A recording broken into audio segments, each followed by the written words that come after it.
Bendiciones para todos. Soy el arzobispo Andrés Tirado Pérez, fundador de la Congregación Sacerdotal Internacional Católicos Independientes. Nos representamos a la Iglesia Católica Apostólica y Romana. Bienvenidos una vez más a Una Palabra Tuya Bastará para Sanarme, reflexiones diarias del Evangelio. Leamos el Evangelio.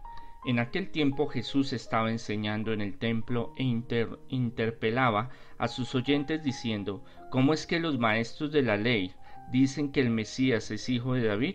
El propio David afirmó, inspirado por el Espíritu Santo: díjole el Señor a mi Señor: siéntate a mi derecha, hasta que ponga a tus enemigos debajo de tus pies. Pues si el propio David llama Señor al Mesías, ¿cómo puede el Mesías ser hijo suyo? Y era mucha la gente que disfrutaba escuchando a Jesús. Palabra de Dios, gloria a ti, Señor Jesús, que por medio de este Evangelio se han perdonado nuestros pecados, así sea. Vemos cómo un eje fundamental de la predicación del Señor es aclarar, es enseñar, es instruir. Y Dios cada día, en lo que nosotros vivimos, nos va enseñando, nos va guiando, nos va instruyendo en los designios de Dios. ¿Cómo lo hace? A través de la Sagrada Escritura. ¿Cómo lo hace? A través de los sacramentos. ¿Cómo lo hace? A través de todo lo que vivimos diariamente, que nos enseña, nos va mostrando el camino hacia seguir hacia Jesús. Antes de que Jesús iniciara su ministerio público, los fariseos, saduceos, las escuelas de teología, los rabinos, los maestros de la ley, los ancianos, pensaban que el rey David, aunque habían corrientes donde estaban de acuerdo con Jesús, que el Mesías era el Señor que iba a venir a salvarlos. Pero habían otros que veían a Jesús como la continuidad o como la encarnación de otro David o de otro Salomón. Más que todo David, un Mesías militar que a través de la conquista, de la guerra, volviera a libertar a Israel, que le diera victorias, que le diera el honor que tuvo en unas épocas cuando está el rey David, que sacara y expropiara a los romanos o a cualquier pueblo que haya tenido sometido a los israelitas, y que Israel vuelva o tenga un lugar muy importante en el oriente. Entonces ellos esperaban era una figura política, carismática, bélica, en cierta forma militar o guerrillero, cualquiera de las acciones, pero que fuera un personaje de armas tomar, un personaje que no dudara en si tocaba ir a matar, tocaba ir a matar, si tocaba ir a desaparecer gente, hay que ir a desaparecer gente. Entonces tenían una visión muy bélica, una visión que era muy normal en esa época, no solo para los israelitas, ni para los semitas, ni los pueblos mesopotámicos, sino para todos. Eran épocas donde todo el mundo vivía pensando en cómo dominar a los demás, cómo nación contra nación se iban a disputar el poder, y cómo las naciones que han sido esclavizadas van a buscar su liberación. Ese era el contexto, el marco histórico que a Israel y a muchos otros pueblos les tocó. Esa fue la mano que les tocó jugar, y así estaban. Entonces ellos esperaban que el Mesías, o tenían como esa ilusión de que el Mesías iba a llenar sus bolsillos de oro, de plata, de bienes, de estatus, que iban a liberarse de los romanos y de cualquier otro imperio que quisiera dominarlos, porque es un pueblo que ha vivido muchas épocas de expiación, muchas épocas de esclavitud, muchas épocas de subordinación con lo que es la gente de otros lugares, sea los que vienen del lado del mar, sea de los que vienen de arriba, Siria, Babilonia, arcadianos, asirios, o abajo en Egipto o en el África. Entonces ha sido un pueblo muy maltratado. y esperaban con ansias, y en ese tiempo habían varios que se habían proclamado como el Mesías, como los salvadores, pero ese tipo de salvador, ese perfil de salvador bélico, de fuerza, de poder, de lujos, de posición, que ellos pensaban que cuando viniera ya tanto los saduceos, los fariseos, como todos los grupos, como toda la sociedad israelita, iba a tener un lugar muy privilegiado para poder gobernar. Entonces ellos esperaban esa venida. ¿Qué hacía Jesús? Jesús tenía una forma muy particular, muy sui generis, muy personal de evangelizar. ¿Cómo hacían los otros para predicar?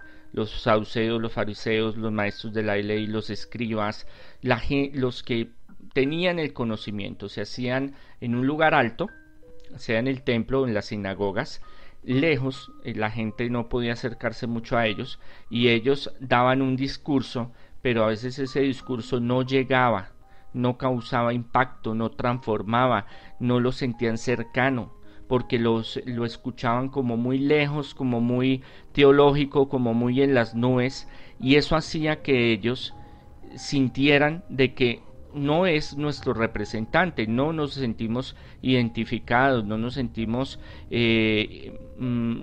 vívidos esa predicación. Dios no nos está hablando ahí, porque es una predicación muerta, porque es una predicación que no nos anima, que no nos consuela, que no nos da fortaleza, que no nos explica las cosas como desde términos sencillos. Y gran éxito de la predicación de Jesús fue tomar los ejemplos cotidianos, los paralelos, las parábolas, las comparaciones, los símil, para poder hacer semejanza de la realidad y que la gente entendiera un poco más lo que era la voluntad del Señor. En todas las épocas, todos los seres humanos hemos buscado la sabiduría, y la sabiduría se compone en quiénes somos, ya pasa la filosofía, quiénes somos, para dónde vamos, qué hacemos, cómo hacemos para vivir. Hay un ser superior que está creador, que está sobre nosotros. Entonces Jesús empieza a enseñar con esa proyección, con esa fortaleza, y se vuelve muy dinámica esa predicación. Es lo que va a resaltar a Jesús de otros predicadores muy importantes también en esa época, y de muchos otros falsos mesías que apoyaban al pueblo, que lo incitaban a hacer revueltas, pero que en realidad no buscaban, solo eran los bienes materiales y espirituales y los bienes personales de esta comunidad, de estas personas. Por eso ellos debían de mirar muy bien y saber realmente las señales. Por eso los signos y señales que Jesús da cuando Él se manifiesta, cuando Él se hace presente. Y uno es aclarar realmente de la naturaleza divina que es Jesús, que no es solo el hijo de David, como lo promulgaban los fariseos, los saduceos, que era del linaje de David, por ende era hijo de David. Jesús viene con ese linaje de David, materno y paterno, San José y la Virgen, pero aparte de eso, el linaje que trae es divino, es de Dios, y ese es el linaje divino que le va a permitir obrar y hacer esos prodigios y esos milagros, y trascender al ser humano, a traerle la salvación eterna, a darnos la salvación eterna. Entonces por eso Él les aclara y les dice, no, ustedes están muy confundidos, y les lee el pasaje donde mi Señor dice a mi Señor, David, reconstruyendo lo que David, recordando ese pasaje donde ellos mismos hablan de que el Mesías tendría que venir del linaje de David y que sería real y lo salvaría del yugo romano. Entonces Jesús retoma ese pasaje para decir, mi Señor le dijo a mi Señor habló con mi Señor. ¿Para qué? Para que se dieran cuenta de que están hablando de la divinidad de Cristo, están hablando de su presencia, están hablando realmente que es el Hijo de Dios que viene a salvarnos, y no solo un guerrillero, o no solo un revolucionario, o un solo líder social, sino que venía a traernos la salvación completa, integral.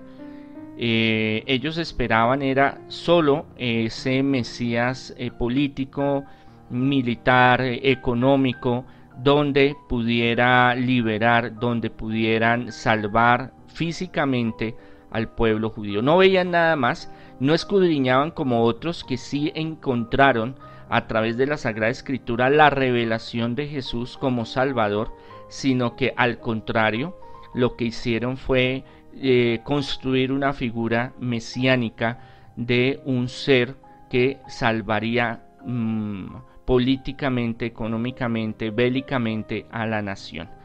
Y es ahí donde nosotros tenemos que profundizar y pensar realmente si lo que Jesús está en nosotros, lo que Jesús ha hecho en nosotros, realmente lo vemos como ese Salvador y ese Señor en nuestra vida.